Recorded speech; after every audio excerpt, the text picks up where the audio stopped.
o Senhor, vós, príncipes de Sodoma, prestai ouvidos à lei do nosso Deus, vós, povo de Gomorra. De que me serve a minha multidão de vossos sacrifícios, diz o Senhor. Estou farto dos holocaustos de carneiros e da gordura de animais cevados, que não me agrada, do sangue de novilho, de cordeiros e nem de bodes. Quando vindes para comparecer perante mim, quem vos requereu o sopizar dos meus átrios? Não continueis a trazer ofertas vãs, o incenso para a minha abominação. Também as festas da lua nova, os sábados e a convocação das congregações. Não posso suportar a iniquidade solene associada ao ajuntamento solene. As vossas festas da lua nova e as vossas solenidades, a minha alma as aborrece, já são pesadas e estou cansado de sofrer. Pelo que quando estendeis a mão, escondo de vós os olhos. Sim, quando multiplicais as vossas orações, não as ouço, porque as vossas mãos estão cheias de sangue. Lavai-vos, purificai-vos, tirai a maldade dos vossos atos diante dos meus olhos. Cessai de fazer o mal, aprendei a fazer o bem, atendei à justiça, repreendei o opressor, defendei o direito do órfão, pleiteai a causa das viúvas. Vinde, pois, arrazoemos, diz o Senhor, ainda que os vossos pecados sejam como a escarlata, eles se tornarão brancos como a neve. Ainda que sejam vermelhos como o carmesim, se tornarão como a lã. Se quiserdes e me ouvirdes, comereis o melhor desta terra. Mas se recusardes e fordes rebeldes, sereis devorados à espada, porque a boca do Senhor o diz. Senhor, meu Deus, meu Pai que estás no céu, aprendemos na Tua palavra, na escola bíblica, como lidar com o sofrimento de uma maneira que até nestes momentos o Senhor seja adorado. Aprendemos no testemunho do irmão Regis, Senhor, que muitas vezes precisamos apanhar do Senhor, precisamos às vezes o Senhor nos dar uma correção para que nós possamos despertar, Senhor. Eu aprendi no testemunho, Senhor, para a minha vida. Eu aprendi nos louvores, Senhor, que o Senhor quer tomar o coração, mas toda a minha vida, minhas atitudes precisam ser entregues para o Senhor fazer isso. Eu aprendo nesta manhã, Senhor, esta palavra, meu Deus, ela não venha segundo a minha vontade, Senhor, mas segundo a Tua vontade, Senhor. Assim como o Senhor falou ontem à noite naquela mesa, Senhor, fala com a Tua igreja nesta manhã. Senhor, eles estão com sede e fome, Senhor, que eles sejam saciados, que o Senhor mate a sede, Senhor, e sacia a fome, não fome do pão perecível, mas o pão da Tua santa palavra, meu Deus. Fala com esta igreja, Senhor, e me usa pela Tua misericórdia, Senhor. Eu sou frágil, mas que a Tua palavra excelente possa dentro desse vaso frágil, Senhor. Abençoe em nome de Jesus. Podeis assentar.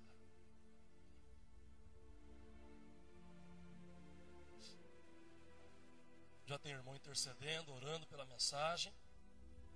Sejam bem-vindos todos em nome de Jesus. Que Deus abençoe a todos vocês, todos os irmãos.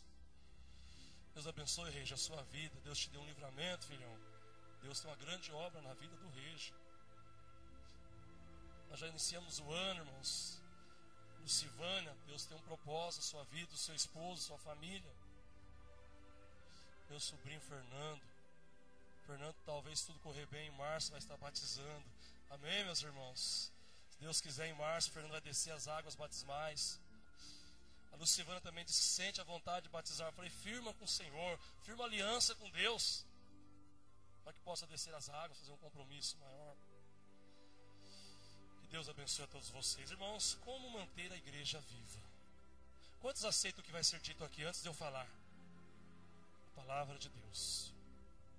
Uma das passagens mais dramáticas da Bíblia, é uma das mais dramáticas, é Isaías capítulo 1, 10 a 20, onde o profeta Isaías repreende a igreja do Antigo Testamento. Senhor chama os seus líderes de príncipes de Sodoma, de Gomorra. Sodoma e Gomorra eram cidades famosas, mas famosas pela devassidão e pela iniquidade que ali operava. O povo de Deus, igreja do Senhor do século 21, havia se corrompido a ponto de Deus dizer assim: não tenho mais prazer em receber o culto e a adoração de vocês. Infelizmente, este quadro de decadência, esse quadro de corrupção da igreja de Deus neste mundo, se repetiu ao longo da história. Neste período, o povo de Deus, ao longo da história, preste atenção e vamos ver no que nós temos que melhorar, no que eu, presbítero Elias, preciso melhorar este ano. Nós vemos, irmãos, que neste período, o povo de Deus esfria a sua fé. No período, que é esse que eu acabei de ler, eles endurecem o coração. O povo de Deus persevera no pecado. E o povo de Deus, diga comigo, povo de Deus, serve de péssimo testemunho ao mundo. Povo de Deus. O nosso dever da igreja do Senhor na terra, o nosso dever, igreja, como cristãos espirituais que somos nós, que dizemos adorar a Deus em espírito e em verdade, o nosso dever é evitar a decadência espiritual entre nossas vidas. Amém, irmãos? Nosso dever nesta manhã, eu estou orando a Deus, meu coração arde aqui, irmão, pela possibilidade de eu entender que Deus está falando com alguns de vocês, aleluia.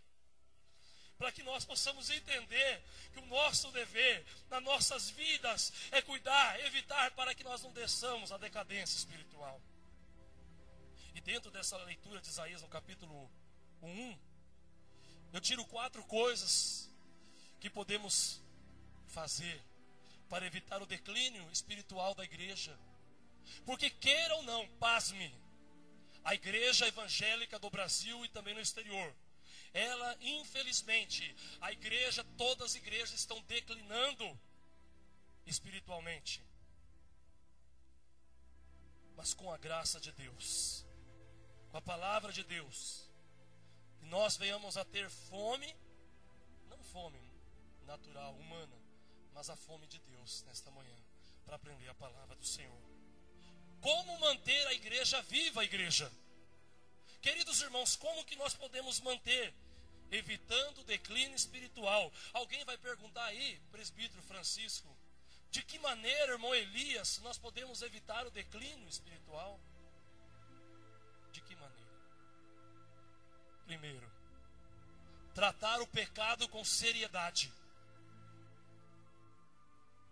Primeira maneira de nós mantermos a igreja viva espiritualmente, tratar o pecado com seriedade.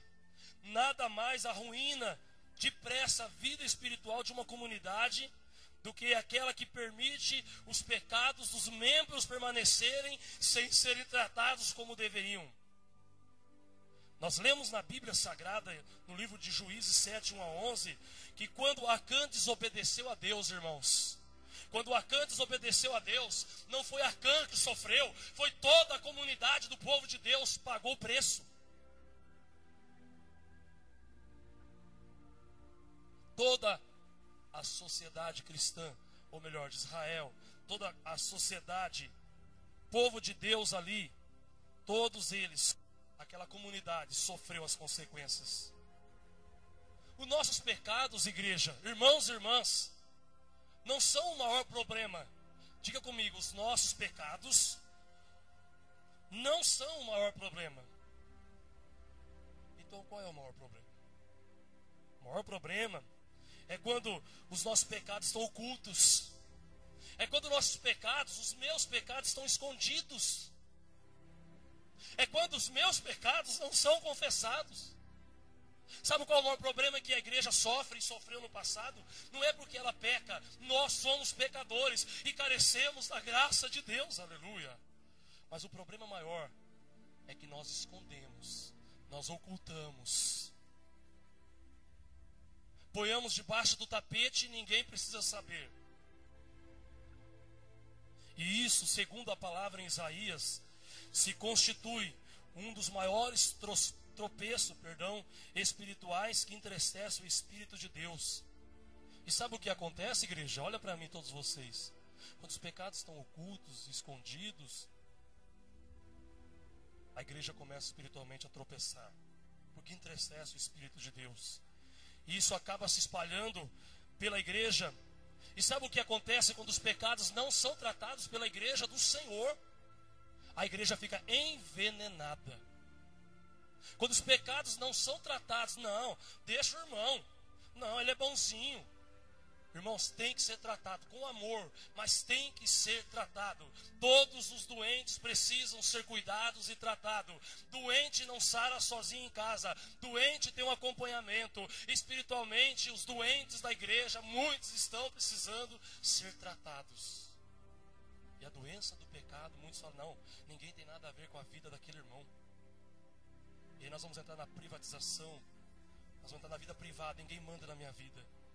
Nós não aprendemos isso, nós estamos estudando na teologia a vida privatizada da igreja, irmãos. Deus quer falar nesta manhã, amém, irmãos? Confesso aos irmãos que ontem eu chorei. Falei, Senhor, que mensagem, Senhor, fala comigo. E o Senhor falou. E eu entendo que o pecado, quando não é tratado com seriedade, acaba com os bons costumes e a fé da sua igreja. Segundo, como manter a igreja viva, evitando o declínio espiritual. Não é aclínio espiritualmente, a igreja não sobe, a igreja ela declina, ela começa a descer, o fervor acaba, a glorificação para, o povo sente anestesia, amnésia, o povo sente nostalgia, o povo começa a não sentir vontade de cantar, começa a não querer glorificar a Deus, começa a não estar nem aí. E aí nós vemos, irmãos, porque o pecado não foi tratado com seriedade. Segundo, zelar pela sã doutrina. Digam comigo, zelando pela sã doutrina. A verdade salva e a verdade edifica a igreja de Cristo. A verdade edifica a igreja do Senhor. Mas a mentira é a ruína da igreja. O erro religioso que vamos pregando por aí está envenenando as almas e o povo está desviando dos retos caminhos de Deus.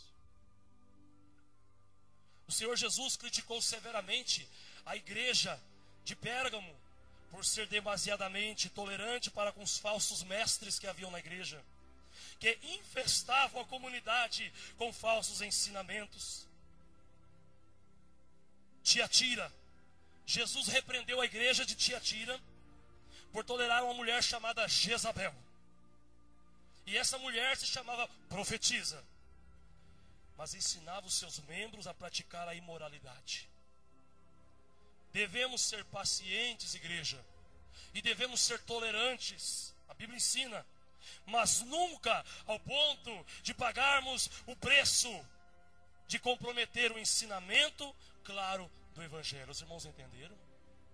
Devemos tolerar, devemos ter paciência, ser pacientes, tolerantes, mas nunca ao preço de comprometermos o ensino claro do Evangelho do Senhor Jesus.